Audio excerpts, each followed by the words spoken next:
What's going on, everybody? Welcome back to another installment of the Big Oof Theory. I know it's been some time. It's been about 9 months since we've recorded an episode of the Big Oof Theory. Life's got busy. Everyone's kind of been shuffling around doing different things. Everyone's been working. But we're back. We're going to be discussing basically the new update in FH5. For those that don't know what FH5 means, it is Forza Horizon 5. Talking about that, talking about Forza Horizon 6, what we think it's going to be like. So, with that being said, let's join the call with the guys. Everybody, one by one, introduce yourself, please. How's it going, guys? Diesel here. Okay, not everybody at once, okay? Right. Go down. Who's going next? We should have had a list going before I we mean, started Yeah, this. kind of go like okay. In order. Banana, welcome to the podcast. What's up? Banana, however you want to pronounce it. We're joined by Bass. Fruit Ninja. Fruit Ninja. And then we're also joined. We're joined with Tommy as well. Hey, how's everyone doing? So, kind of went over the introduction with everybody. Gonna be talking about, the newest update in Horizon 5 first, and then we're gonna kind of dive into what we think Horizon 6 is gonna look like, and features, everything else. So, as you can see from the video, I'm over here on FH4. Kind of go over the Backstage Pass. So the Backstage Pass was originally released in October of 2020. And it essentially gave us the opportunity to get rare cars that were part of the playlist. Ones that people that first started playing the game didn't get the opportunity to get over the weeks and months, Which is nice. Exactly, it's a nice feature to have, and pretty much in a Horizon 4, and we'll go over how it's going to work in Horizon 5 in a moment. But in Horizon 4, like each week, you got a pass, and you can buy one car with that pass. And as you can see here, you can see some of the ones that I own. Some of these I've got with the pass. Some of them I earned for the playlist. But with that, it was took a turn in Horizon 4. I don't know, because we got it in October, and then in June of 21, they announced Horizon 5. And then, obviously, Horizon 5 came out November of 21. So, the Backstage Pass went through a 13-month cycle from start, basically, to finish. Now, it's kept going since the game's, kind of progressed further and further. Obviously, you can see here, I'm still scrolling, and I've just reached the end. Excuse me. So, pretty much, we're kind of gonna predict how long we think the game, our Horizon 5 is gonna last. Because obviously, it's coming up on 4 years, almost 2025, yeah. Yeah, It's about 4 years. Yeah. 2025 would be 4 years. yeah. Well, and in our little group chat we had earlier, Bonanna brought up a good point, and it was kind of a joke. He said, like, "Oh, this is like, the last phase. This is the death song of Forza." Exactly. And I couldn't There's agree a lot more. of truth behind that statement. It's like the final husk that has been shedded for the butterfly that is this game. Yeah, I couldn't have said it better myself.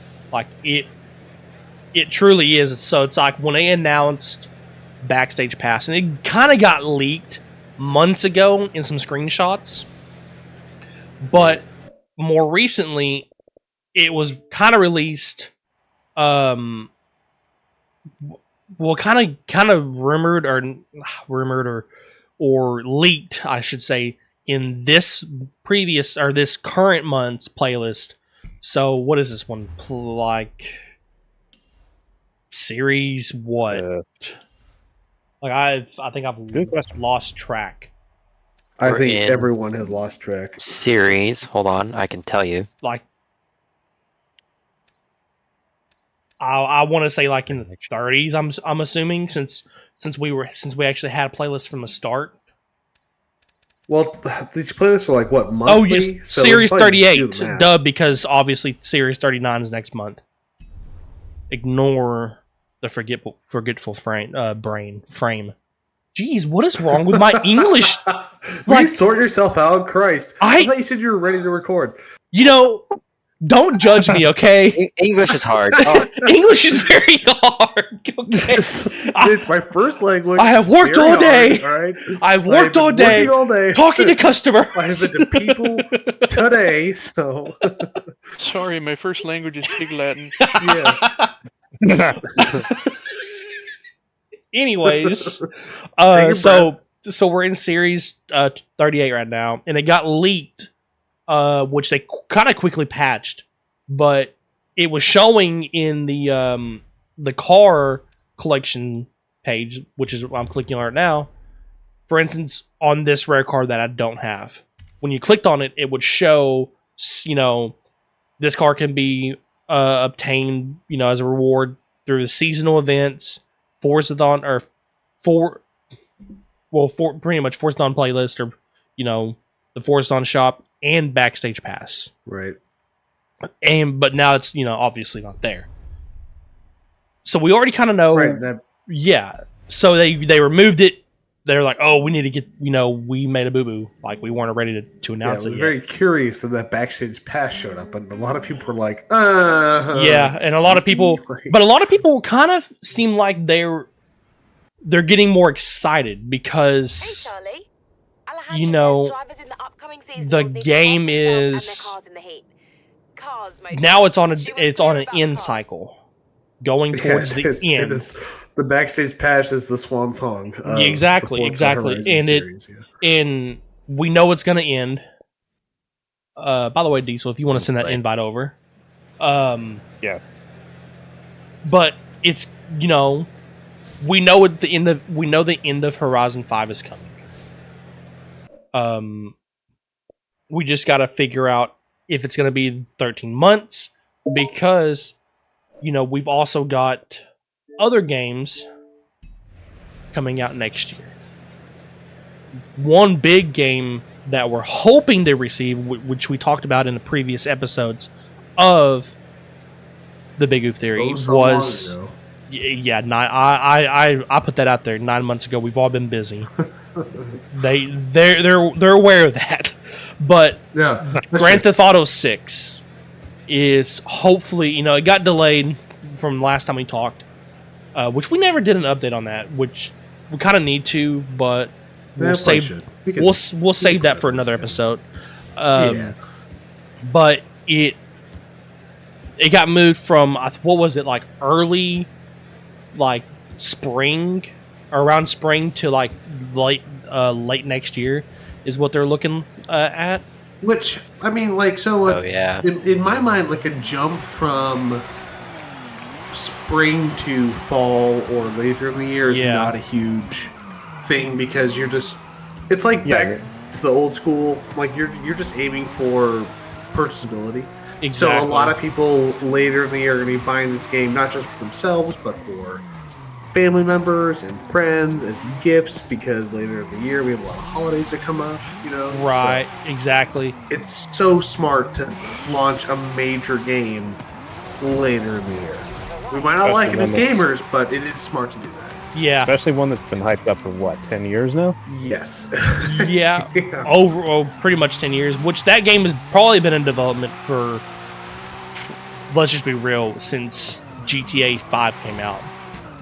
Well, I mean, I think so, but it's probably been more like development since Red Dead came out. That's exactly what I was going to say. I would say, well, the development stage, let's rephrase it. The development stage itself, the initial launch of whenever they started talking was probably after 5.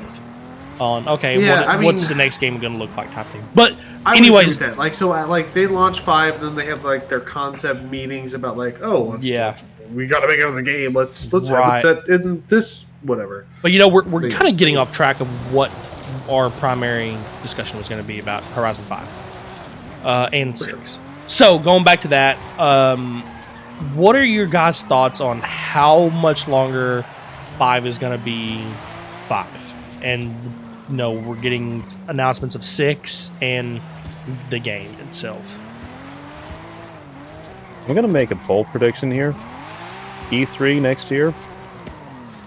We get the announcement of Horizon 6. I don't think Horizon 5 makes it another 12 months before we hear anything about Horizon 6. I would expect to hear something at E3. And then probably same as Horizon 5, expected like probably 4 months after that. Right. I think I can pretty much fully agree with that. No, I think that it's too soon for them to announce a new game and then release it during what we just mentioned was like the prime time release time for games. And I think classically, like a lot of the Horizon games have released in the fall anyway. So yeah, if I'm not mistaken, I'm almost like 100% positive. I mean, I can double check my research on that, but I'm pretty sure they all came out like late in the year, around like November, October. All Forza games have come out like Q3 of the year, or Q4, I think is what they call it, like the last couple months.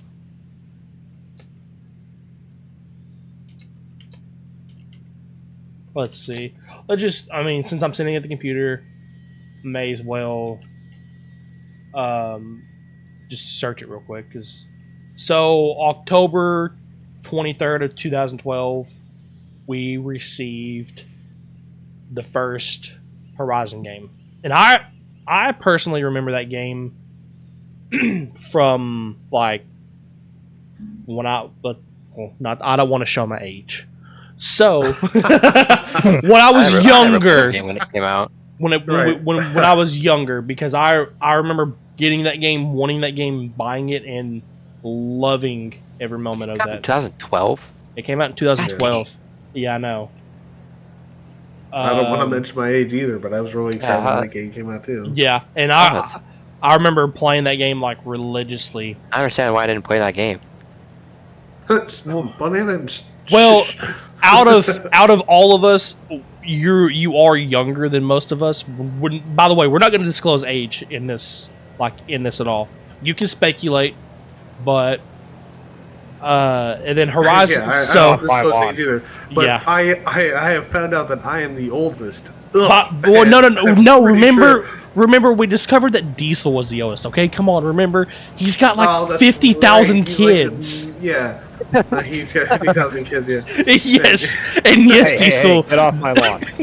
Right. And yes, Diesel. That joke is going to continue in the podcast. Yeah, he was on. Skyrocketed. Yeah, he was on the ships that brought Columbus to the new land, and he was telling him like, "There's got to be a better way to do this than air power." That is very true. And then dinosaurs existed. They figured out a way to burn their bones and make things faster. Yes. So back on track. Horizon 2. We were blessed with Horizon 2 in September of 24 in 14. I mean. So we originally we had a 2-year gap in between all those games that came out, because then in September of 2016 we received Horizon 3. Right. Then in October of 18, so you notice the 2-year gap.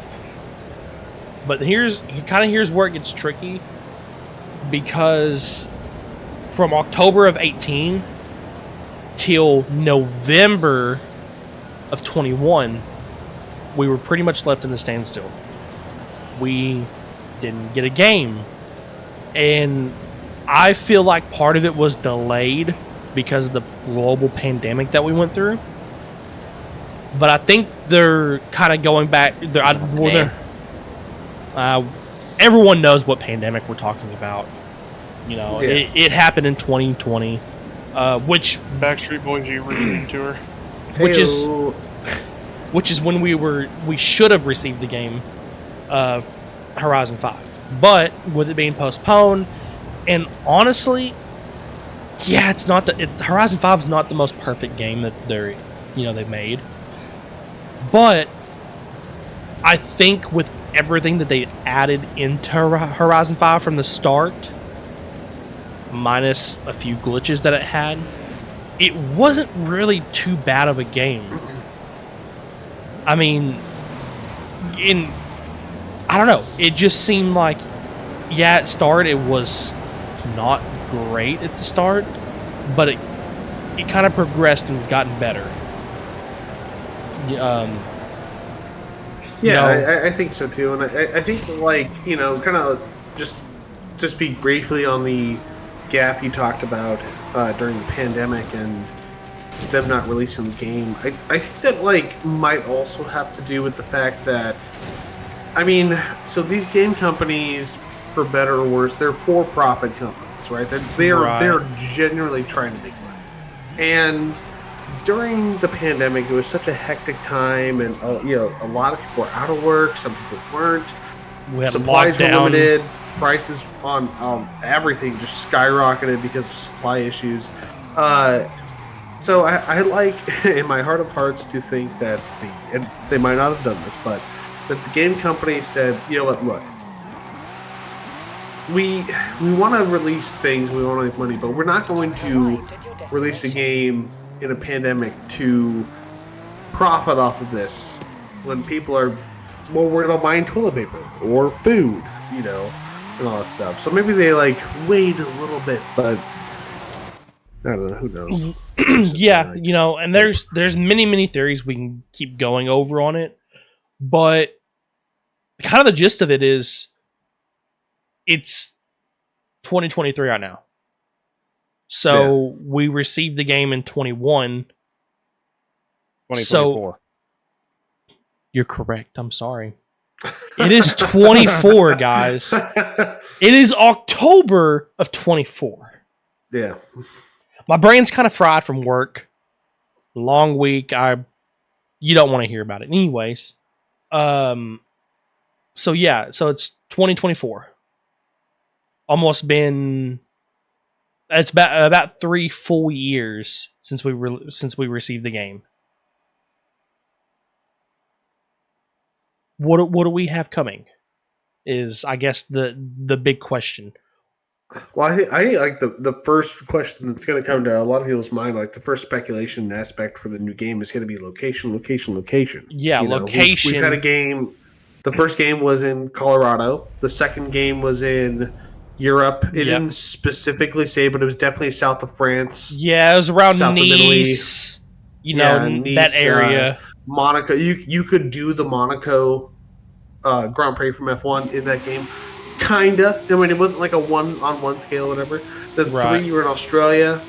4, you were in Great Britain.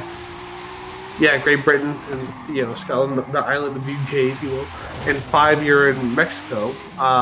So 6, I mean, logically, there's only one other place you can go that's got hyper big car culture that you haven't already touched on, and that is Japan. Yeah, I would agree with that. It is Playground Games though, so I can see them doing something different. Who knows? I mean, we won't really know till hopefully E3 next year. But what are some of the other guys' thoughts? We haven't really heard much from Sir Base or Banana or Diesel. Don't be shy. I don't know. I think Asia is likely, but I could totally see them going back to the US. And I could see that being a possibility as well. Just because... I don't know why, but I just don't see Japan. Well, so if they do go to the US, are you thinking a region, or are they just going to try and Like, are they going to do what they did in the first one, where they just go to a state, or are they going to do like, oh, here's the West, here's the Midwest, here's the East? I mean, a lot of regions around. So yeah, I mean, that is. I mean, see, it needs to be a place like that has like variety in terrain. Though is the thing. That's a good point. Yeah. So I could see like maybe like an Oregon, or. Ooh, I mean, you're pulling my strings over here, man. I think that's like the best state in the entire union. Whoa. It definitely is. So that would be a perfect place for Forza. See them going to any place that's like has a whole like a really big city. Like I don't think they'd go to California or like New York or Texas or any of that. Right. Because the cities are just too big. So I can speak on this a little bit because I have lived in that state for the majority of my life at this point. Although I'm not currently there now. And the topography of Oregon is very diverse. So you have like the eastern side of Oregon, which is like a lot of high desert, that kind of thing. You have it's not the Rockies, but it is a big mountain range, the Cascades, that goes through Washington all the way up to Canada. And I know in Portland, Oregon, there's a couple of rally schools. There's a lot of rallying around there. You move to like Central Oregon, it's like some valleys and hills and all that stuff. Plenty of flat plain and all that things. And then you go further west and you're on the beach. You have these beautiful coastal road, Highway 101, goes straight north and south on the west coast. It's an amazing drive if you ever get a chance to do it. But they have like flat beaches where it's just like miles. You can just drive as fast as you can on the flat beach, and they also have major dunes. We're talking like, Utah dunes, like Saudi Arabia dunes. Right. Play around on. Yeah, I mean that would be an interesting, something like that. But I mean, at the same time, I don't know. I want to hear. Like they is highly likely, just based off like what we've received in Horizon 5, is China. Right. I mean, to me, I feel like there's a lot of things that make me think it's not going to be Japan. Right. At the same time, not going to be the U.S. Like, they've been Turn 10, Playground Games, whichever company, I'm synonymous to my mind. They've been begged for Japan for years now, and we all thought, okay, right after England, we're going to get Japan. Nope, we're in Mexico.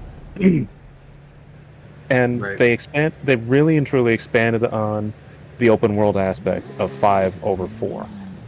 It's a larger map, or at least feels larger, and it's more open. The terrain is more diverse in many ways. You have more speed, more places to build up the head of steam and make a huge jump off of a sand dune or something like that. So this is why I'm thinking it's going to be somewhere more like, I want to say the US, but at the same time I don't think they're going to come back to the US just yet.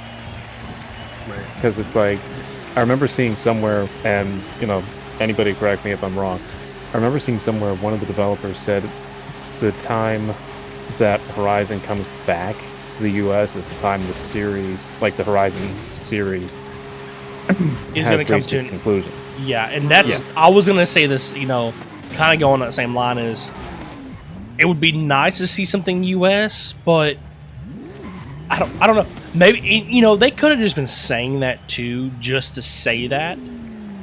There's no. And I mean, there's no. The other thing that playing on like an Alpha Omega thing, like the beginning and the end. Yeah. Well, the other thing about it too is, like, I'm also operating on the thought process of everything that happened before Horizon Motorsport released, because Motorsport, the newest one, was supposed to be like a reboot, right? Or am I getting that confused? Like, you have Motorsport 1 through 7, and then all of a sudden they go back to Motorsport, so they're resetting the naming convention. Right. And you know that could be something that Horizon does too. Yeah. So, You know- for example, the next game comes back and it's like Forza Horizon. Instead of Horizon 6, we get just Forza Horizon. Right. And maybe it starts out in Colorado again. Maybe it starts out in Forza Horizon.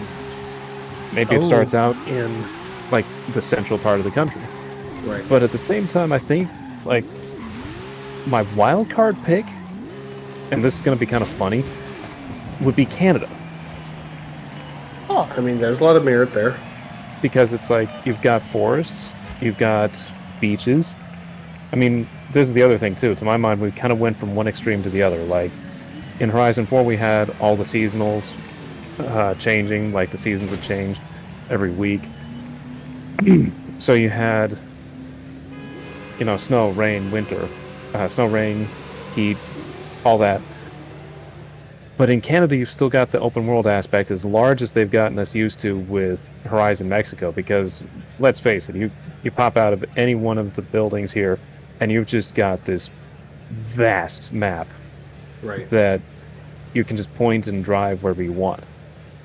I feel like Japan is going to be too confining in some aspects, especially when you start adding in things like the limos, because it's mostly when people think of Japan, they think of like the Toge roads and a lot of the cities. So you don't have all that much room to build up all that much speed. I figure cities are important in Horizon. We actually, that's one thing I do kind of miss compared to 4 is we've got the little towns, but they're it. Yeah, exactly. The connecting roads. That's what. Well, I mean, just thinking about it, let me see, where is it on the map? Yeah, I guess that's it. Guanajuato. That's a fairly substantial area, but it's the only one, and somehow it feels small. Maybe that's just in relation to the rest of the map. Like, the rest of the map is so enormous, it just makes you feel like the city is tiny, but I feel like I could have gotten lost in Edinburgh, whereas I'm in and out of Guanajuato before I even know I'm in there. Well, I mean, let's be honest. Everyone wants to be in and out of Guanajuato, and like no one likes it. It's so tiny, it's awful. Like, you're spinning your tires 90% of the time. But I get what you're saying. And see, this is the other thing too. Is when you're in Edinburgh, it felt fun to drive through that city, whereas it feels really confined in Guanajuato. Right. And it doesn't matter if you're in a big car or a small car; it's just like you're really squished. It's like an ability to stretch your legs. Like you need to be able to stretch your legs no matter what you're driving. Yeah, and if you want to stretch your legs in a sort of city setting, you don't really have that. There's like one or two major roads you can't like just pin it and let it rip. Right. But I can think of like two places in Edinburgh where you could just stomp on it and go to like 200 miles an hour before you ran out of real estate. And Yeah. there isn't that same feeling to Guanajuato. No, Guanajuato is definitely like a tight knit. Like you're like the best cars that are there are all wheel drive. Like your top speed's 120 because you're all acceleration and Exactly. all stuff. Yeah. And this is why I feel like a city is going to be featured pretty prominently in the next game. But this is too where I keep coming back to something like Canada, because you've still got the vast natural area, forests, plains, places like this, but you've also got the ability to dive into some larger cities if you want to. Right. Say, just pick a random one here. Toronto. Yeah, Toronto. So you're in and on and around the outskirts of Toronto. You've got plenty of space there to just huck a car over a hilltop, Right. dive in, play hide and seek, which may also work its way into Horizon 6 or Horizon. So you've got the whole map, you've got a whole forest where you can play hide and seek, but you've also got the city where you can go in and just like RP your way through it and park at a Starbucks, Right. Right, exactly. Yeah. And so I want to hear some thoughts from Base on what he's thinking for the new for the new game.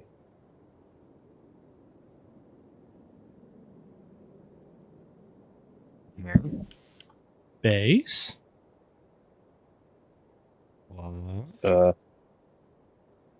he might not be in a spot right now where he can totally speak. Because there's a few Oh, yeah. background distractions.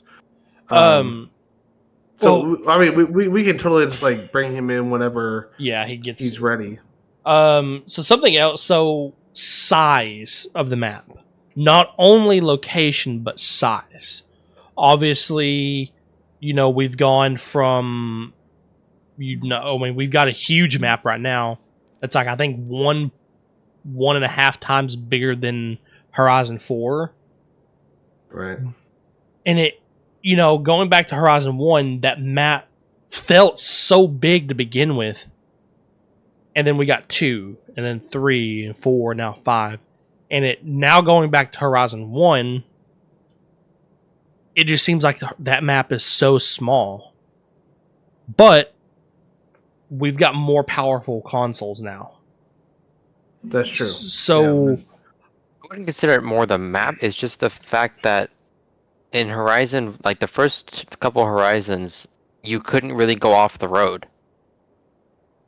well, not in a Horizon 2 you could once it got released on the newer gen Xbox at the time. Because I think in Horizon 2, correct me if I'm wrong, but that came out originally on 360, then came out on Xbox One.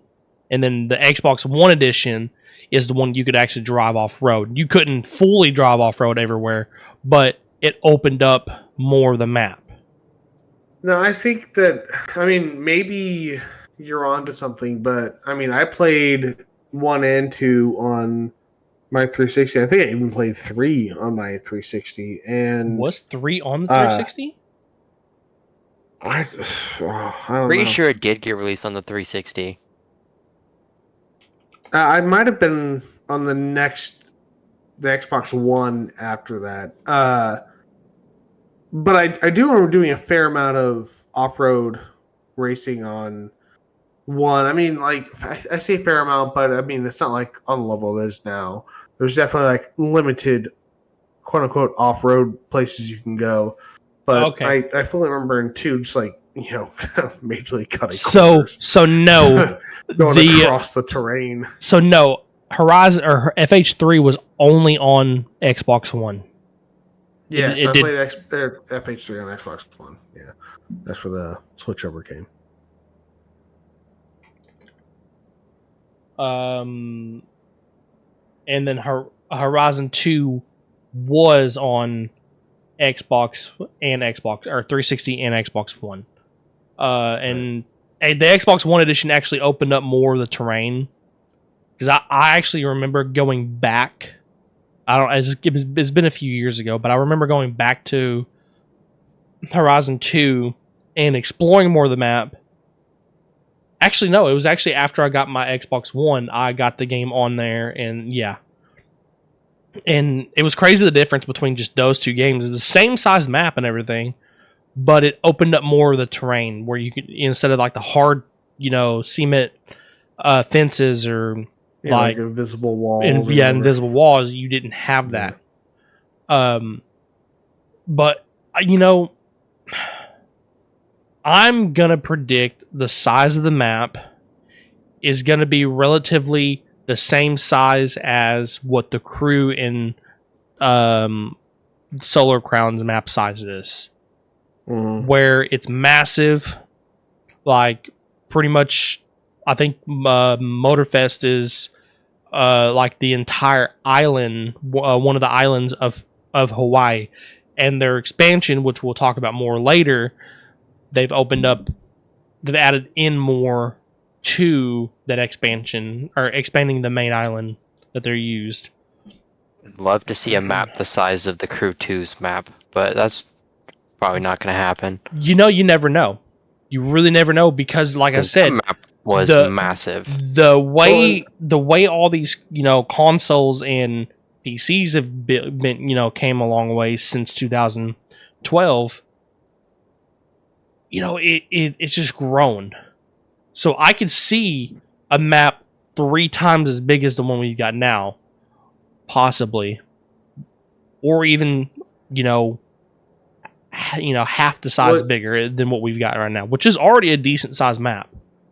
Yeah, it is. And you have like actual map size, and then you also have like in the more mechanics thing, like a mechanic side of the game. And I'm sure like maybe Diesel can talk about this better. Is I feel like this is the wrong phrase, but like the draw distance, like it's the distance you're driving in a ratio to the actual distance in real life. So normally when you play in a game like say Horizon 4 or Horizon 5, whatever, and you were gonna like put that on the 1-to-1 scale map of the real map, and even if it did match up, the drive distance is going to be different. It might be like 1 to 32, where 1 mile in the game is equal to 32 miles in real life, or something of that nature. And if that distance is super high, then the map, even though it might seem basic, would seem really big, versus like a map that's like super complicated and the ratio's like ridiculous and just seems really small and all that stuff because it's taking you 2 seconds to drive from one side to the other. That would be a combination of like scale of the map, like how everything is scaled and sized, as well as I just had the word. Damn it. But rationalize. Pancakes, waffles. But no, it would be more like, it would definitely be the scale of the map and the scale of the distance, because this is one of the things that comes into play with scale of the map, and actually more the speed limits of the vehicles. Right. So this is one thing I was actually watching on YouTube a little while ago, but 150 miles an hour in Horizon 4, for example, is going to be a little faster than 150 miles an hour in Horizon 5. And a lot of that has to do with the map being slightly bigger. And it helps give a feeling of the map being, it gives a, damn it, what is the word I'm looking for here? Perspective? Thank you. It gives you the perspective that the map is actually larger than it is. So, for example, say the Horizon 5 map is, I don't know, 8 by 8, 8 miles long, 8 miles wide. Right. So a 16 square mile map. I don't know if it's that big. Someone correct me if I'm wrong, but. And then Horizon 4 comes in at, say, half that. So 8 miles an hour. Or 8 by 8. If I could actually English properly, let me rephrase that one more time. 4 by 4, so it's 8 square miles.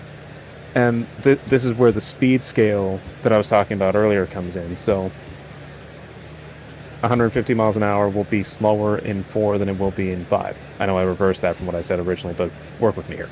Yeah, we're following. But Kind of. It's 150 miles an hour will basically feel slower in the game. You can peg out any car at 150. It won't matter if it's the Yesco or the 599XE from 4. You can be flying along at 150 miles an hour in either car, but it'll feel slower compared to 5, because in 5 you've got a lot more distance to cover at 150 miles an hour than you do in 4. Right. So basically the perspective is set in the game with the smaller map to make the speeds feel slower than they actually are. Okay. So, and the same thing with a larger map. Create a false sense of relativity. Right. So doing a little bit of it. research. Exactly. The original what was it? Horizon? No, not Horizon. Test Drive Unlimited. I can't remember the exact size of it, but or no, The whole island. It was like the whole island. Oahu is a 1-to-1 scale replica of it. So that's on Test Drive Unlimited, and on Motorfest, it is. I think they're saying, this is on Reddit, so take it with a grain of salt. But they're saying that it's a 1-to-3 scale size of the actual island itself of Oahu, which is pretty freaking massive. Not gonna lie, it is massive. Yeah. So, it's. I mean, just thinking of how big. I mean, even going back to TDU, being a 1-to-1 scale, that's basically like you walking outside and you're seeing your 1-to-1 scale vehicle. Yeah, 1 mile is 1 mile. Comparing to a Hot Wheels, like a little Hot Wheels car, which is a 1/43rd scale, I believe. 64th. 1/64th, yeah. So, a 1/64th scale. So, imagine looking at a Hot Wheel of your vehicle, and then looking at your vehicle. That's the scale difference. Right. So 1/3 scale is still pretty decently sized.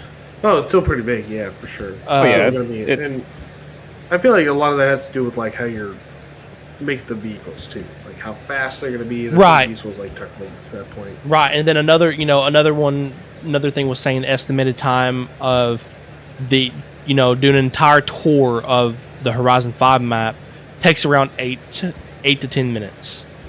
On Motorfest, it's around 25 minutes. So you're getting, you notice a bigger difference. So I'm wanting to predict that the size of Horizon 6 is gonna be closer to the 1/3 scale, maybe even a 1-to-1 scale. Mm-hmm. So that's gonna be real interesting.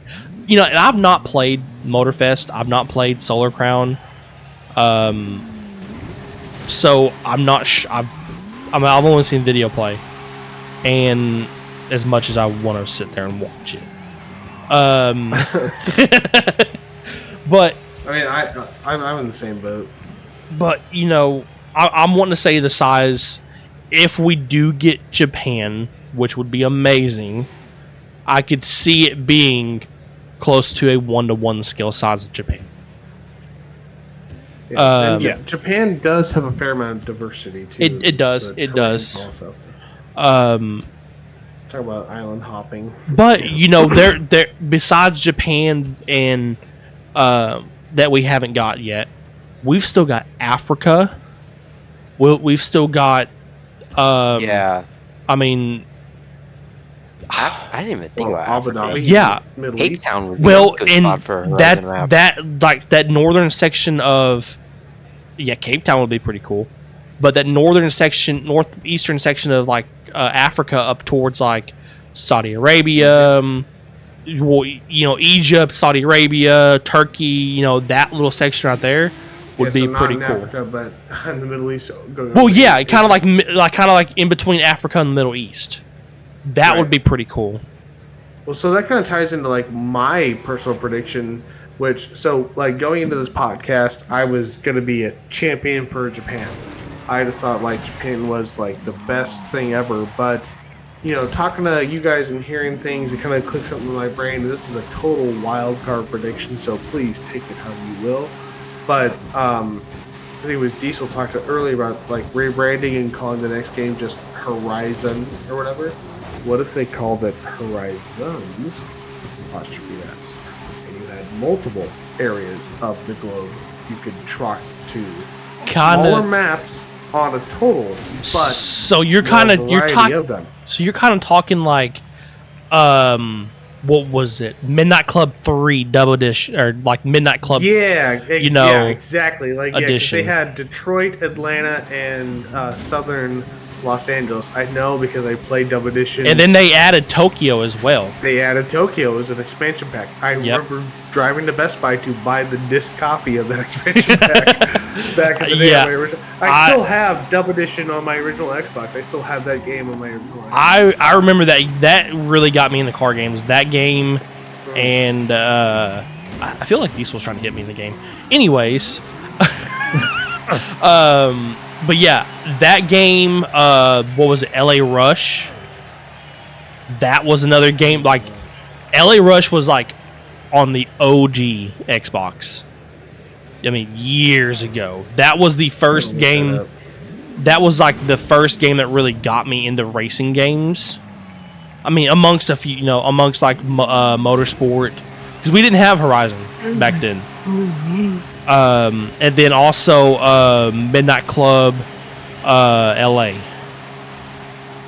I remember that game like crazy, and especially like when they do what.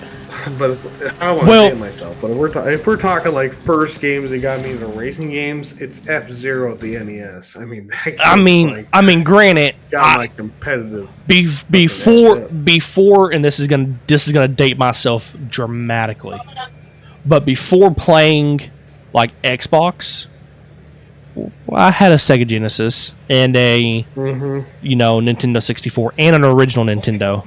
So, but I didn't have. I played like N64. I skipped that console. I played.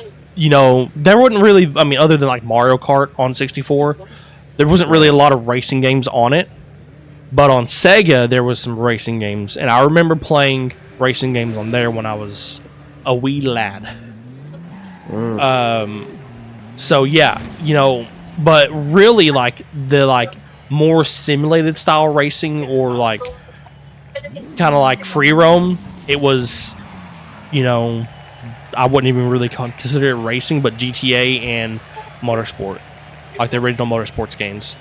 I think mine were. Sorry, I'm not going to be very long on this, but Grand Theft Auto, or not Grand Theft Auto, Gran Turismo and Ridge Racing on the original PlayStation. For sure, OG Ridge Racing. I had some random F1 games that got me into it. So. Right. So let's talk about cars that we're thinking. Like, we've got a huge car selection. I mean, and we got some vehicles back that we didn't, having to start, like Alpha. But this car list, what is it like? 875 cars total that we've gotten in the game, and I've unlocked 831 out of that 875. There were some that I missed because of work and other things, but yeah, the starting car list was like 400 cars, 500 cars, I think, something like that. I want to say around 500. Yeah, maybe around there. Yeah. All right. I mean, so what are some cars that you're hoping that we do get back in Horizon 6? Well, if you want to talk about like getting cars that were previously in Horizon games back, I have two answers for that, but I also have cars that I have been requesting. Oh yeah. Since Horizon, and 1, we can talk about the request cars in a second. Okay, but as far as cars coming back, I mean, there's a laundry list because me personally, and I know that there's certain limitations for games on stuff, and there's like licensing issues, and there's a lot of background that goes into it. But in my mind, if the car was in the first game of the series, it should be in the current game of the series as well. I agree. But, it doesn't happen. But two cars that I definitely want to see back in Horizon 5 that have not shown up yet are the Gumpert Apollo and the Renault Clio V6. Also, you are missing one vehicle from that. The SLR. Yes. SLR would be another great pick. Because I mean, you know, and You're talking about the SLR McLaren? yes, the McLaren Mercedes Yeah. SLR. A very mean looking car. Because we haven't seen that car since FH2 in any Forza game. I don't even think in Motorsport. Like we haven't seen that car. Midnight Club games, but yeah, it hasn't been any because they can't come to an agreement. Yeah, because and that's one of those that like you've got to get Mercedes on board and McLaren on that car for for a contract on that one. So that's going to be a trickier one to get in. But like the other two that you mentioned, sure, those would be like sick cars to have in the game. Right. Well, and speaking of unlicensing, I just remember this. Wasn't it Forza Horizon 3 that we didn't have any Toyotas in for a long time because Toyota wanted to get out of... No, that was 4. Was that 4? Yeah, yes, it was 4. Yeah, they didn't want any Toyotas in the game because they want to get out of... They wanted to see more conscientious and... Yeah, and then they realized they made a big boo-boo on that one. Big boo because a lot of people like Toyotas, so they can, they tend to buy stuff they like to race on the games. Yeah, and it's a marketing thing in retrospect. I mean, 100%. Yeah. So, there's some vehicles I'd love to see, in the game. Ones that Tommy mentioned. Also, some that we haven't. I mean, this is Horizon, for instance. Personally, the only car I really want to see back is the Oldsmobile 442. The what? Like, give the me that Oldsmobile one back 442? Yes. Yeah, like it's in Motorsport. Come on. Right. Well, besides Diesel, do you guys know what the 442 in Oldsmobile 442 stands for? 4-barrel carburetor, 4-speed. No, besides Diesel. Besides Diesel. Yes. Besides Diesel. You're talking to car guys here, okay? I just wanted to make sure. Oh my lord. A lot of people know. Well, for those that don't know, Diesel, go ahead, finish what you were saying. Well, that's literally it. Well, Tommy kind of cut you off there, so if you would like to restart that, you can. All right. So 442 stands for 4-barrel carburetor, 4-speed manual, and dual exhaust. Yep. Is it? Oh, okay. See, so Tommy technically didn't know every bit of that. I might not have, because I thought that it was, 4-barrel, 4-speed, and a posi rear end. I thought that the 2 was the 2-wheel spinning in the back. That's what I thought the 2 was. It's dual exhaust. Dual exhaust. All right. I will defer to Diesel. Fun facts with Diesel Addict. Yeah, you know. Yep. When it comes to classic American muscle, he's the one to talk to. Yep. Well, and I mean, Google is also a quick confirming thing on it too. Well, that one I've known for years. Well, yeah. I mean, obviously, that's probably like, other than the old Caddy that your family used to own, that would be the next vehicle that you would own. That and then a Lincoln. Oh yeah. Yeah, man.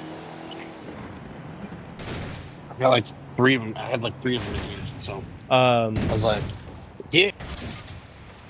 Sorry, I had to take care of that. You were 2 seconds ahead of me. But so yeah, that would be a sick car to have. Ow. But I mean, like I was saying before, this is Horizon. So, not only do we have cars and, some SUVs, but we've got trucks. Although this only shows a couple of trucks. But, for instance, we've got the DeBerti F250. We've got the DeBerti F150. We've also got Ford Lightning. But there's some of those that we're missing that we haven't ever received in any of the games. We've got the old F100. We've got, what else do we have for? We've got a Super Duty F450. Right.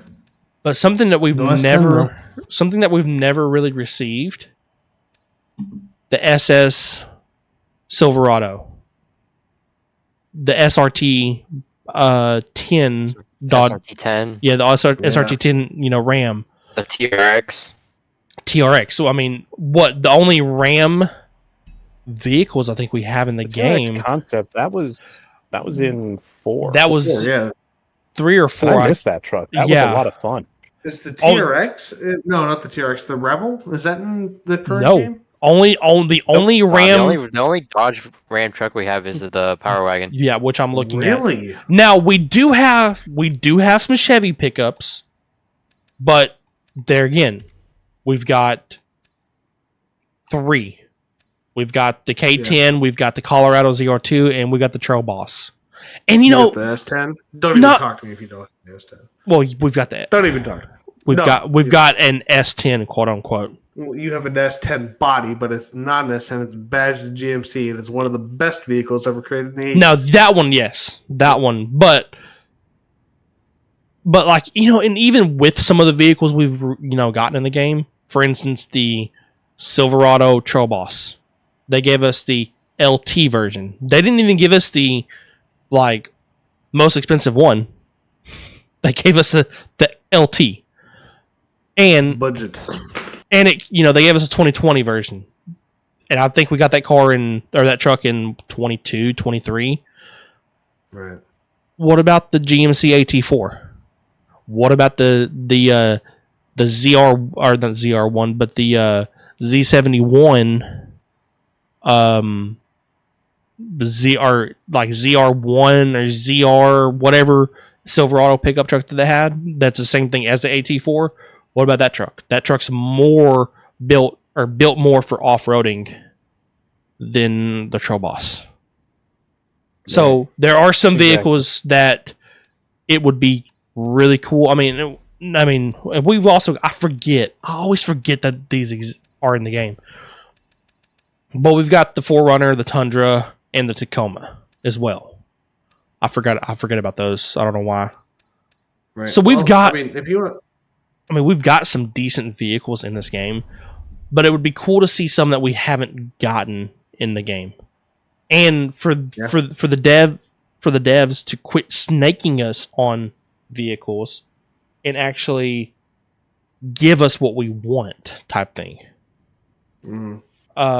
Features. What are some features you're hoping for? And this is the big thing, because if we go back to features that we've received in the games, so map expansions, we'll talk about DLCs in just a minute, but things that go in, with those features, features from the DLCs. What are some features you're hoping for? Day one things, day one, yeah, day one, or things that they may add beside DLC.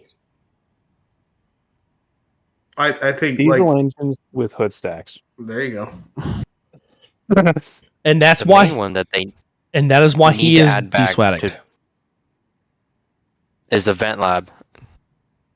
Yes, and Event Lab is the only thing that's kept this game alive. And you're absolutely correct on that. And I truly think that will be a day one feature.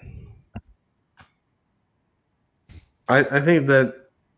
I mean, are we talking straight returning from game or new game day one feature? Either, really. I think a new game day one feature, it just needs to be done, and I might get some flack for this, but motorcycles. We need to get some bikes in the racing game. They are fast, they're fun, and I like them a lot. So I would not be mad. I know the Crew's got them, and I've never played the Crew.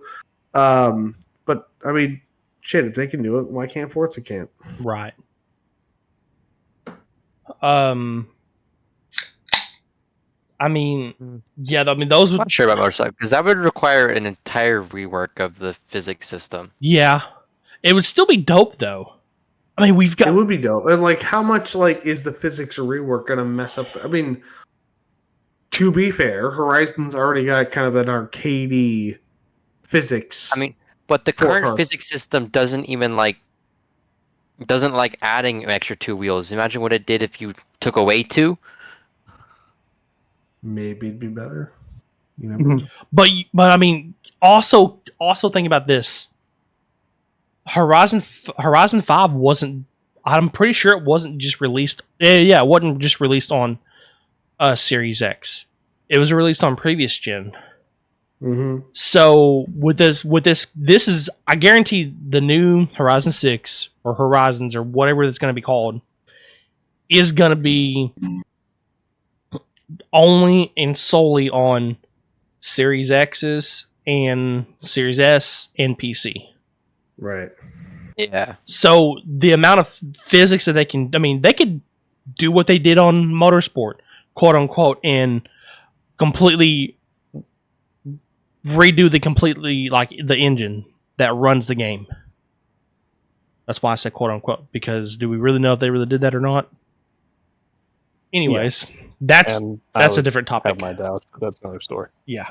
Right. But they could do something like, I mean, it very well could be a completely new platform style game, which would be really sick. I mean, these new consoles can perform well. Yeah, they really can. And a lot of times you have game companies that are almost afraid to push the boundaries. And Yeah. the best example of this ever is the game Black. I don't know if you've ever heard of this. It was a first-person shooter. It was released on the original Xbox back in the day, and it was literally the last game that Xbox released on this console. So the devs just went all out. They used this console to the max. And I mean, if you go back and play it now, and you're like a new gamer in the last 5 or 6 years or whatever, the graphics are gonna look dated. But if you remember playing like the original Halo or any of the original Grand Theft Autos, back in the day or whatever, and you play this game, this game's gonna look totally ridiculously different. There's like deforming terrain. I remember at one point there's like a neon sign you can shoot down. Like each individual letter will shoot down, and depending where the bullets land is where the damage is, and it's just ridiculous. And so, like, kind of using that same spirit, I think that if they make the next game on this current console, knowing that some are potentially going to come out, and they just go max to the balls, whatever, it's going to make such a good racing game. It's going to be so good.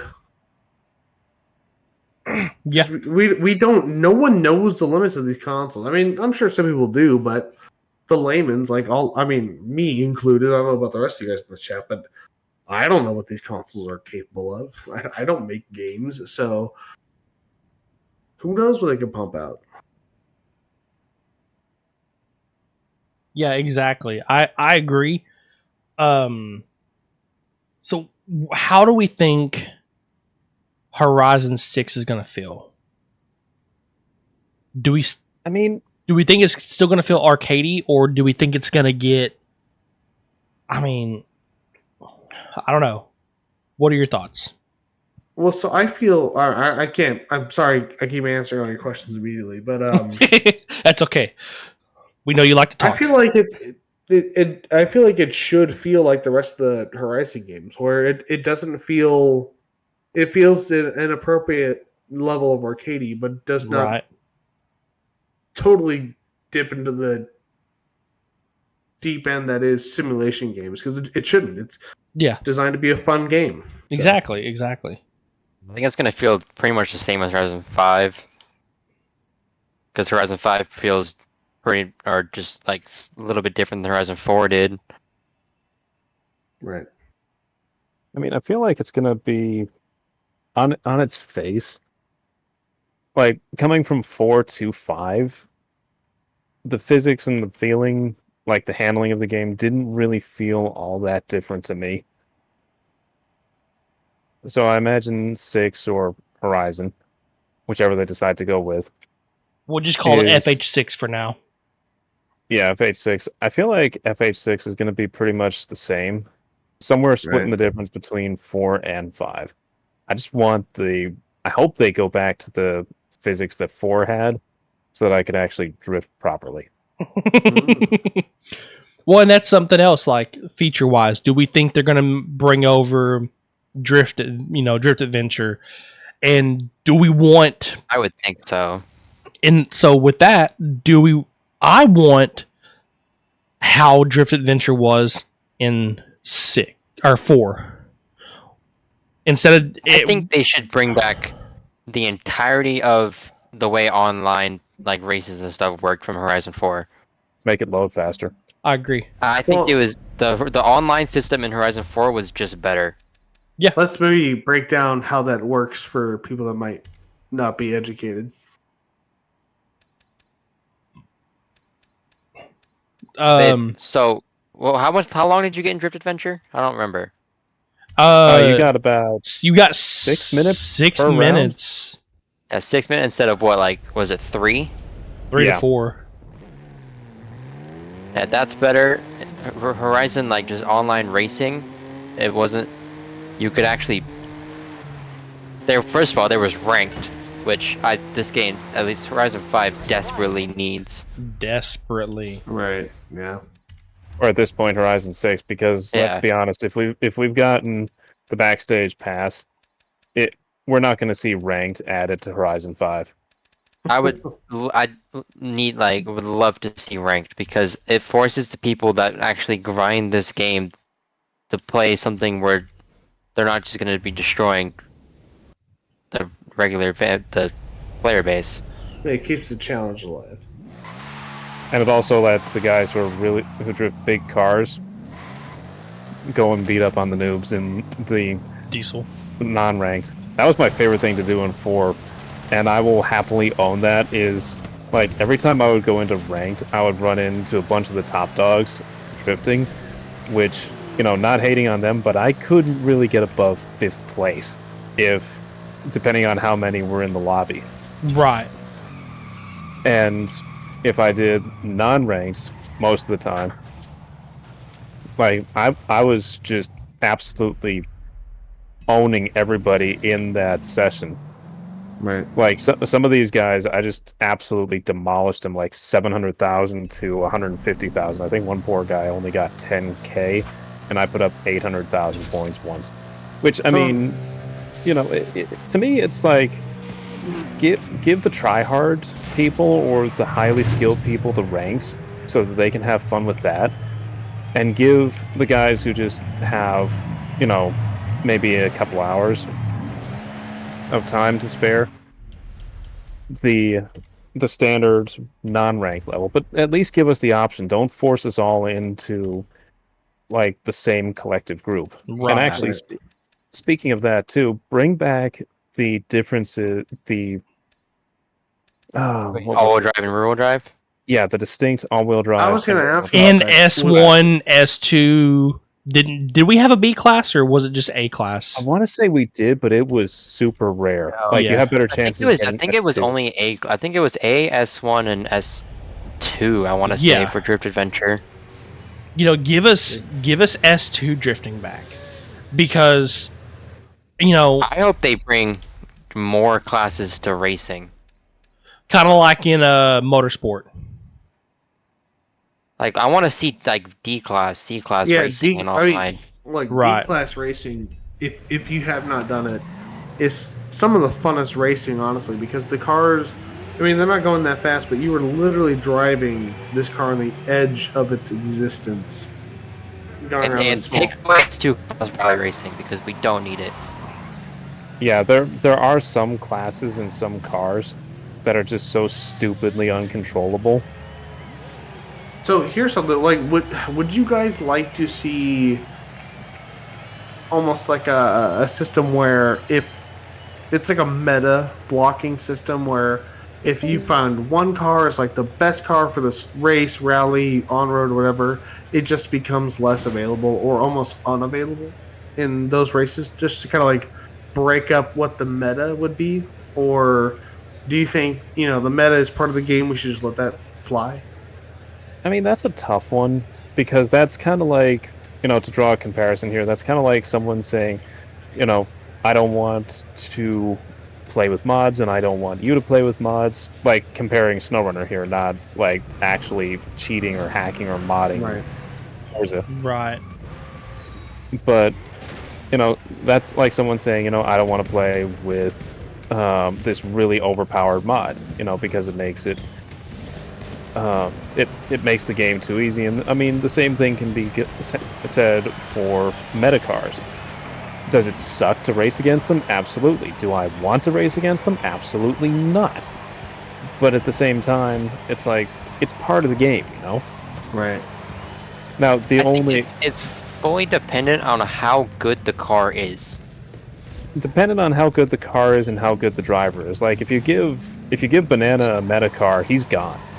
Right. I don't think there's anything, at least in this game right now, that is so much faster than everything else that no matter who's driving it, you're not going to keep up. Right. I mean, Bone Shaker, maybe? Well, but even then... Not even the... not just road there's racing, but, vehicles like, that even can keep up with the Drift Bone Shaker. what was that, Tommy, about Drift Adventure? So like not even like just talking meta cars for road racing, but like Drift Adventure as well. Is there any like meta DA car yeah. or DF? Ban the Isetta. I mean, yes and no. I mean, and see that right there, that's less and less available. I mean, this is the thing, is if you're gonna just immediately go for the meta car, then maybe have some sort of sensor, SENSOR, right, in place so that the game recognizes, okay, here's a meta car, so we'll put all the meta cars in their own lobby, Right, like, right. Charlie just drove past me, and you get to see my main drift car. Like, this thing right here versus the Isetta. The Isetta is going to win every single time because I'm a absolute boat. And the Isetta is way smaller. Size comparison, that car's not much bigger than what I'm in. Well, I mean, the other thing that I've got going against me is I've got really wide tires, and the Isetta, even on its widest, you could put all 4 Isetta tires side by side, and I don't think they'd be... They match up to your front tires? I mean, they might match up to the fronts, but they're definitely not matching up to the rears. Right. And that's part of the problem with this thing. Like, it's, perfect comparison here. This is a 4,000-pound car versus a 4-ounce car. Like, yeah. So size weight ratios, like. Yeah, and I mean, look at this. Hey. Look at how easily that thing slides compared to the twin mill. Anybody exactly. shows up in that thing, the Willis, or a couple other cars that are basically that size. The guys in the twin mill or the bigger cars are just screwed. There is no physical way that they can possibly keep up. Right. Especially, again, if you get someone like Mika Quinn driving the Isetta. He's going to put down an absolutely ridiculous number in the Isetta. And I mean, I can't catch Mika normally in this thing. And even with a meta car, I can't catch Mika's numbers. But to me, it's like, give the meta cars their own lobby. Don't outright ban or block them. Yeah, but almost kind of like, over in GTA, where, like, if you are a bad sport, you get, I don't even know if I think it still exists, but if you're a bad... there's no bad sport lobbies. You said there is or no? There are. There is, yeah. Sorry. Yeah. So, like, if you're continuously a bad sport, you get deemed in a bad sport lobby for X amount of days or hours or whatever.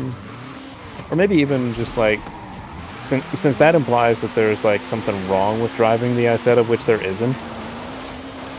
It's just annoying to those of us who drive big cars. Right. Like, I don't think they'll do anything about the drifting. But I know they won't. But this is like, this is one of those things. But for racing, I mean, they did ban. They banned the Bone Shaker and the track, the tractor from Horizon 4, and in And this see- game they banned the Racer Taycan. the Jaguar I-Pace and the Razor Tachyon because they were broken. Yeah, and I mean that one, to be fair, because I raced a racer, or whatever, however you pronounce that thing, the EV to put the 4-speed in. I raced one of them, and I wasn't in a meta car by any means. It's actually that Super Duty I had out of go. That thing is pretty good in short courses. I was ahead of the pack, and the guy DNF'd the whole field with like a minute left. Oh yeah. Nobody had a chance. Yeah, things like that or was, like that was so broken. You had the to do Horizon something 4 about Bone that. Shaker and the tractor. Those were so broken that anybody could win if they were driving that. Yeah, I don't like those anybody can win things, but I do have a certain appreciation for the quote unquote like meta cars because, in my mind, which might be foolish, they aren't bulletproof. And if I can find just one car that I can customize the way I want to customize, that can beat it in a road race, that victory is going to by far make up for the thousands of losses I have trying to achieve it. Yeah, And and I'm sure you guys know playing with me week in and week out. Well, see, this is where I'm at. Okay, Banana just disappeared. This is where I'm at with it too, is I don't mind challenging the meta cars, but at the same time too, a lot of the people who have the meta cars, I know a bunch of the different names, if you see one of them show up in any car, it could be a meta car, it could be a car, it's like, oh, that's a piece of crap. And then suddenly they're on the podium and you're down by like 400,000 points from their number, and you're sitting there wondering how the hell that happened. Like, it depends on the driver, and this is why I'm kind of not really, like, just outright ban or block the meta car, but maybe have the option to filter them out of your lobby. Right. Right. So I mean, you know, take this for example. You get off a day of work and you just want to chill drift, or you just want to drift and not have to go try hard sweat mode to get even second or third place. You know, you just want to cruise around. You just want to chuck the car sideways, and then suddenly you get a fleet of Isettas showing up, Right. or a Willis Jeep, an Isetta, and a bunch of other meta cars like that, and it's like, oh. Well, great. and even going with that, give us private lobbies like we used to have. What was it in Horizon 3, I think, where if you had a convoy, you were in your own private session. And not only that, give us those private sessions for Drift Adventure. You know, we technically get private lobbies for racing, but not for Drift Adventure. Give us a private lobby to where if let's say I get home from work and I want to get on Xbox and drift, I can go into a private lobby and just test my vehicle. yeah, Instead of it would be nice if they gave us, like, you go to an event to start an event and there's an option for like a race or an option for a drift. exactly that would be awesome. Because obviously, you know, not every race course. Yeah, and not every race course is going to be designed for Drift Adventure. Like, for instance, the sprint. The sprint's not going to be available for, you know, Drift Adventure, but the actual race circuit that goes around the Horizon circuit, the Horizon Circuit race circuit is one of those tracks. Give us that ability, you know? Give us the ability 100%. to be able to do that. So yeah, and go ahead. And or just to have like a whole test and tune session. It doesn't even have to be like a private lobby per se, Right? but We kind of have a test and tune. Well, I mean, a test and tune specific to. No, I know what you mean. To drifting, like if I'm working on a tune, like all I've got to really work with is the Horizon Donut and the various. Well, I mean, no. What he's meaning is we have the Horizon test track. Well, yeah, I understand that, but this is why I'm saying a specific one for at least one, like drift adventure track, because all I've got to tune with really is how the car feels on this one turn. Right. And I've had it before where it feels great on this one turn or this one little drift zone, but get it into the actual session and it is game over. Right. Yeah, there's a huge difference between like taking a turn and then taking a turn while you're drafting somebody or something like that. Hey, yeah, you take a turn different depending on if there's traffic or not. Exactly. So we've covered almost everything except for DLCs. This is what I I've have been an waiting for. immediate answer for that, but I'll wait my turn. So going from sorry, I just read something hilarious.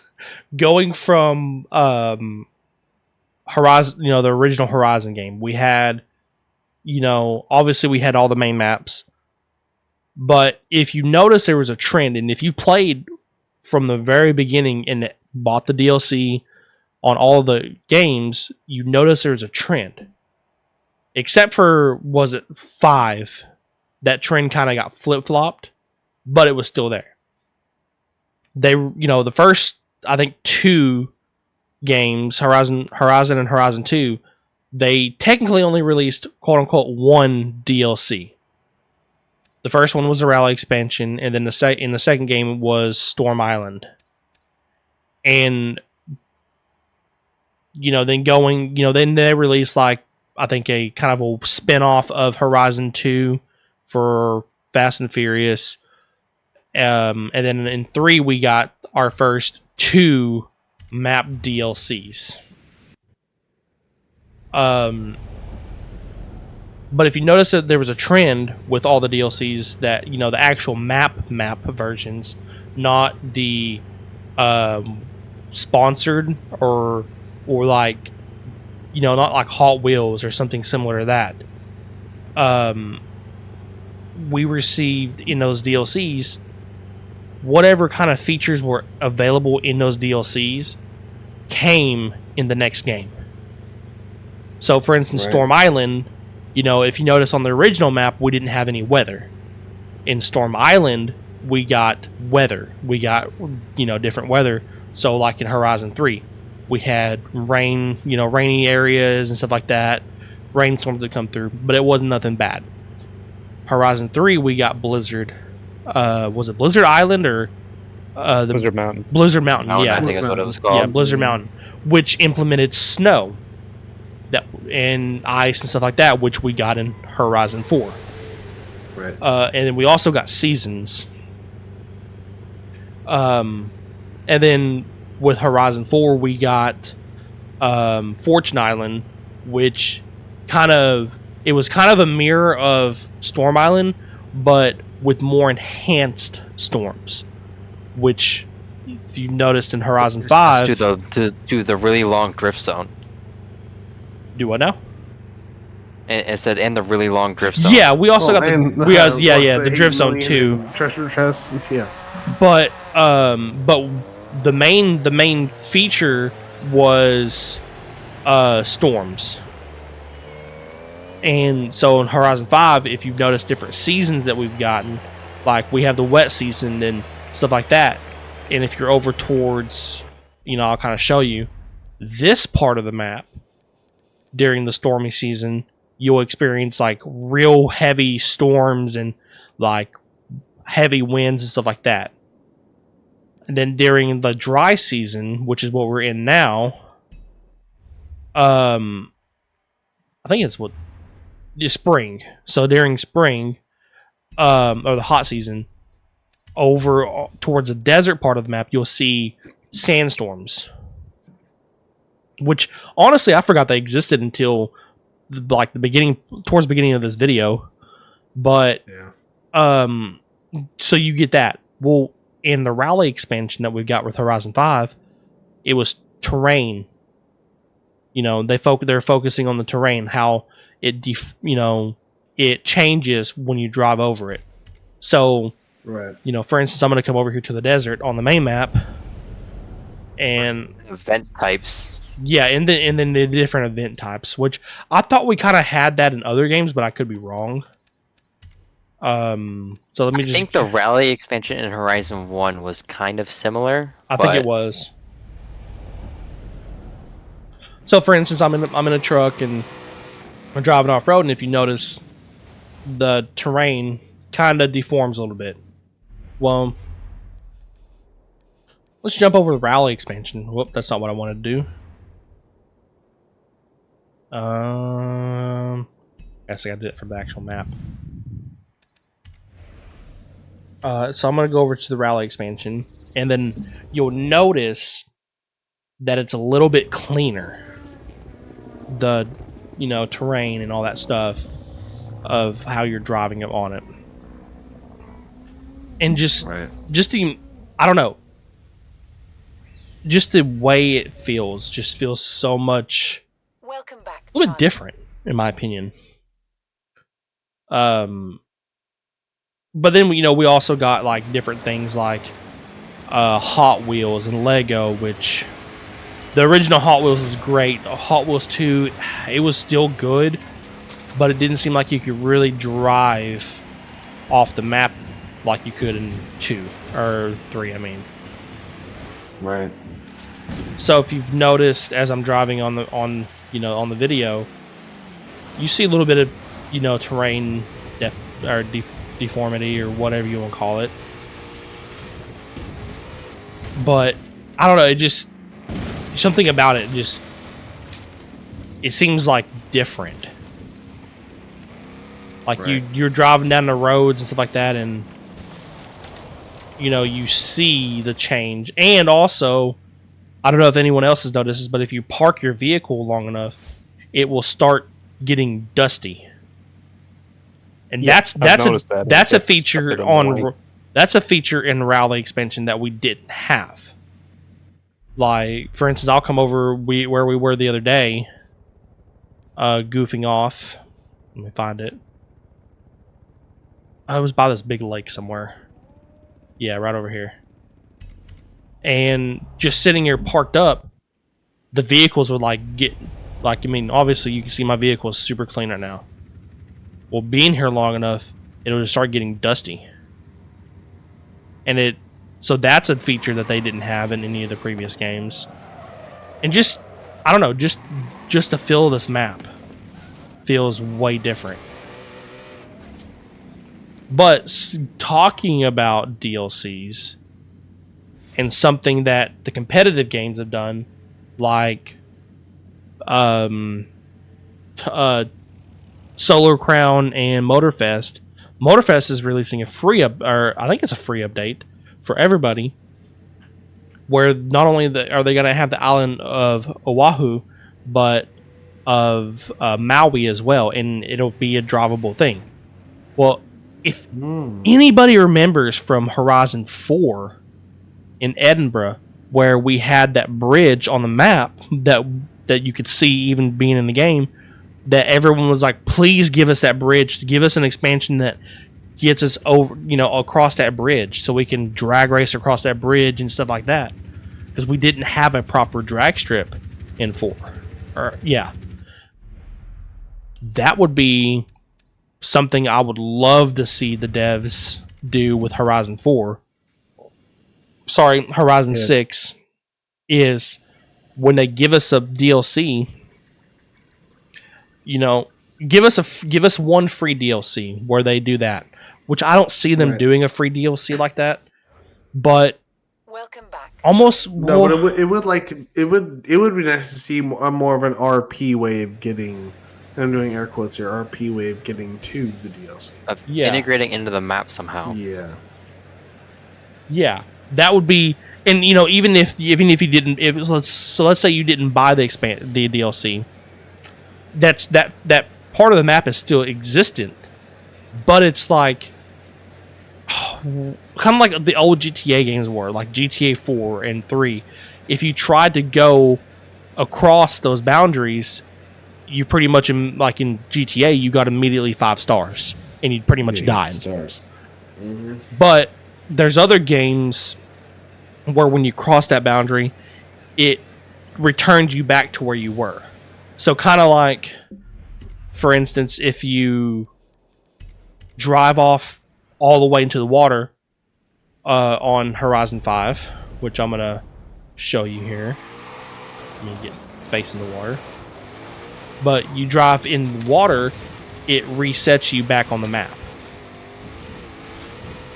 Yeah, you know, they is a bit of an extreme example, but if you were way back in the day, MX Unleashed, if you drove over there was a big mountain barrier around each map, and if you got over that and drove on the flat plane, it would cannon shoot you back across the map. Unleashed. That's a It is a throwback with Ragdoll. I remember that. But actually remember playing that game. That's a major throwback. Yeah. But yeah, something like that where it actually puts you back where, you know, oh, you don't have the expansion? Oh, okay. And it pops up like a little window too. Would you like to purchase the expansion? Yes or no? Right. And then if you purchase it, boom, you've already got it downloaded technically. And you can start driving on that part of the map. But give us something like that. And then also, you know, that would change the sizing of the map as well. But I think it would be really neat to give us something like that. And obviously, like Event Lab Island, okay, yeah, sure, make that a little bit separate thing. You know, to where you're actually, like it is now, where if you want to go to Event Lab Island, well, you go to Creative Hub and travel there. And then you get placed on the island itself. Yeah. But give us stuff like that. One DLC I've been asking for since Horizon 1, and Motorsport 1, really. Well, some of these cars are on the different Motorsports games, so, you know. But you get my point, is I want a DLC that's focused around concept cars.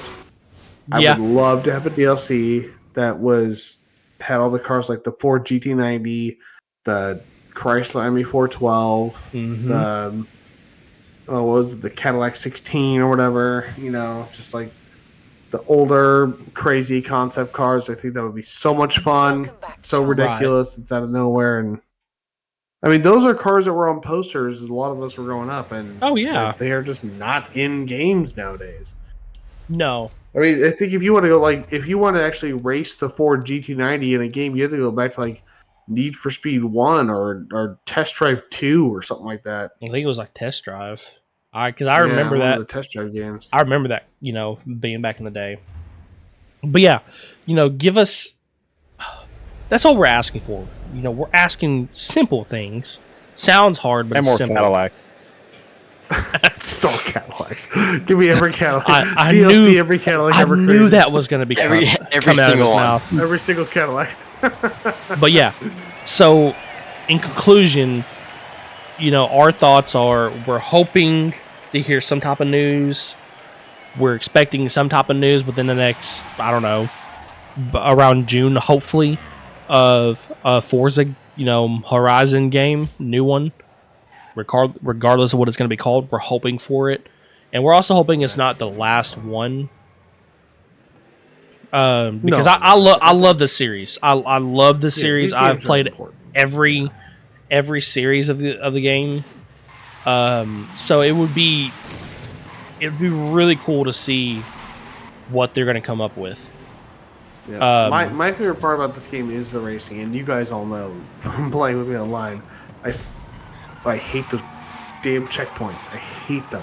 Oh yeah. But I would never stop playing Horizon just because of them.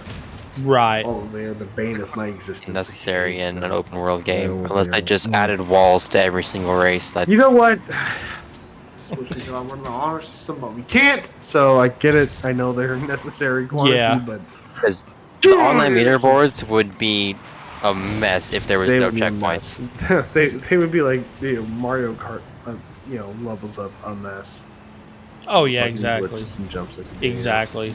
I know that they are necessary evil, but I hate them the events in this game are already shortcutted, and Imagine if there was no checkpoints. Yeah. It would be a free-for-all. But I don't know if you guys got anything else. I don't have anything else for this episode. I think it was great. Just a quick footnote is, like, on the subject of DLCs, I wanted to see it for this game, and it never happened. Actually, two things. Number one, we got the F450, but we never got a single competitor for the F450. So we didn't get a Dodge 3500, we didn't get a Chevy 3500. It was probably it's like an agreement that they signed with Ford. I mean, probably, but at the same time, can you imagine just a Ram truck DLC alone would have sold? I mean, the closest more than well enough. The closest thing we have to the F450 is the F250 Power Wagon, and it's factory. It's not even. We've got the Hemi version. We don't have the diesel version of it. Right. I understand why there's licensing in games, but I would really like to see racing games just be a free for all. Like, you just add whatever car you want; it don't matter. Right. Like GTA. Yeah, man, it would be so nice. But and to that point, that was actually something that I remember seeing it and being absolutely shocked. Before the game even released, on the Xbox app on PC, it said this game supports modding. That was it. It says this game supports modding. And it lasted for like a week on Horizon 5, and it was like, yeah, this game supports modding, and it's like, excuse me? Yeah. So I'm sitting here thinking, does this mean I can mod in, I mean, even if it's debadged, a Peterbilt and drift that thing around? There are people that mod this game, but I don't know if it's bannable or not. Oh yeah, it's bannable, but it's because I've seen videos of people in sessions with modded cars and stuff. Are they making videos now? Well, see, this is the thing: it is bannable, but I'm talking actual, for lack of a better term, legal mod support. Right. Just like let us go in. Any custom models though. I've only seen people modded to like drive like the traffic cars. Well, see, I'm sure they probably triage that shit too. So like the worst quote unquote modders are gonna get banned first, and some guy that's just wants a car to drive around is not competing online or getting on leaderboards is gonna be like last on the list.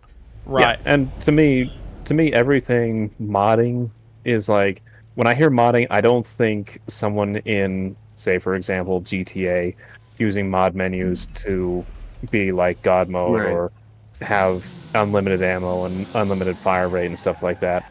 And the same goes for Forza. When I hear modding, it's like, okay, take this Camaro I'm driving right now. Let me be able to take the tuning for this car and the wheels for this car and replace this body with the body of a 1991 Silverado. Right. Just pull a rabbit out of a hat here. And the same thing for the F450. I mean, sounds, take them or leave them. I can just use. There's no real decent diesel sounds, so just take the big block 7.2 racing V8 sounds and put them in for that. Right. You know, just like, give us the ability, maybe, although this would be absolutely insane to try and regulate, but give us the ability to maybe swap out some vehicle models for other ones, like actual legitimate mod in new vehicles, you know? Yeah, and I mean that or give us the dev build, like we got, like had access to Horizon 3. I thought someone released that because he was pissed off or something. I don't remember now. Right. Well, and one other feature that I failed to mention is the feature that they added with this game. And they showcased with the AMG 1 where you press the left trigger or left thumbstick and it transformed from like highway mode to track mode, and you had the wing that popped up. Give us more vehicles that have that ability. For instance, the Ford convertible. Well, not just a convertible, just like track mode. Right, but track mode, yeah. But like for instance, the Ford GT. The 2017 version of it. Oh, even because that car in real life has a wild, like, I mean, it's not like the AMG one, obviously, but when you put it into track mode, the car quickly lowers, the wing comes up, and all that stuff. Give us the ability to do Or that like with more vehicles. the Yeah. Veyron. Yeah. The Veyron has a race mode in this game. Does it? I don't think it does. Oh, I'm getting it right now. Honestly, I didn't think it did. No, it doesn't. It doesn't. No, there's not very Not in this many. game. There's not very many cars in this For game. some reason, the Toyota Yaris does. Yeah, it's random. What vehicles actually have that feature? Right. And I still don't know what it does. It changes nothing visually.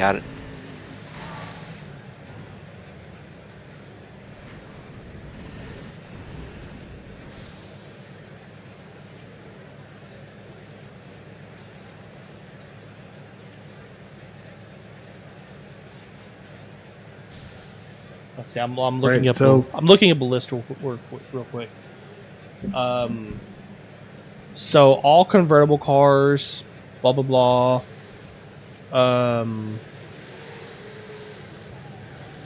Here we go. I like you're thinking, Diesel. So it's a pretty good sized list, but I'll kind of give like some of the key ones. The AMG one, obviously, the Bronco, the Gallardo, the Gallardo, Spider. A lot of the Spiders do. Let's see what else. Trying to think. Like, just this list doesn't really show a lot of. Apparently I didn't realize that the Pagani Zonda Cinque Roadster has the ability to swap. And another interesting one is the Jeep Willys. Oh yeah, that one- You can fold down the windshield. Oh, what? It was a unit. Here we go. And this was the coolest one by far that we have received in the game. No, you have to put the body kit on. That's right. Yeah, that would be cool though. If you yeah. could just, Now which I mean, there's no reason they can't. Oops. Yeah. I mean, give us like Kit, for instance, where you can transform Kit from what it looks like here to the original body. Right. Yeah. I mean, they do the cutscene anyway where it fades to black, so you don't have to see it all be animated. Right. Which, I mean, and a lot of this really isn't that much different than an animation. So, I mean, the car already almost looks like this in the game. It just, I don't know. Well, I mean, the thing of it is, if you're going to animate it and give it an animation like that, trust me when I say, speaking from experience, you have to animate a lot of things to make that move, which is why when you do the cutscene transition where it's like fade to black and then poof, you've got the kit mode like you've got right there. Mm-hmm. That's literally basically just in-game telling the backflip. That's literally just telling the computer, Xbox, PC, whatever, it doesn't make any difference. Okay, you're supposed to switch from this model to this model. Whereas from like everything else, you were telling it, okay, you now have to go through and do all the animation. In the case of the AMG 1, it's a simple animation because you've got, it's 8 flaps, I want to say, above the wheels. I think so. I think it's 6. I think there's 3 on each side. Okay, well, we'll call it 6, so 3 per side. So you've got 3 on each side, and you've got the wing on the back. That's like, assuming they use bones and everything like they do in SnowRunner, that's like 7 bones and a very simple line of coding, and you're done. Whereas in the case of all of that, you've got to have it slide in, you've got to have it expand, you've got to have it pop up, you've got to have other things pop out. And you're trying to operate all of that off of one button. Right. That's where it gets hard. No, I can see that. I mean, I don't know. There's a lot of features that I would love to see. You know, in the games. I mean, we can go on and on and on and on about all those features and everything like that. But I think we've covered pretty much everything. Oh yeah, I think we got it all. I'm trying to think. There are a couple vehicles. I think, isn't it the Ferrari? What is it? The Roma? No, the Portofino. Which one of them actually shows the animation of the hardtop going down? I think it's probably the Portofino. That's what I was thinking.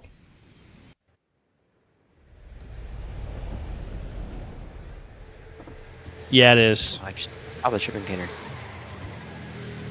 Yep, it's the Portofino.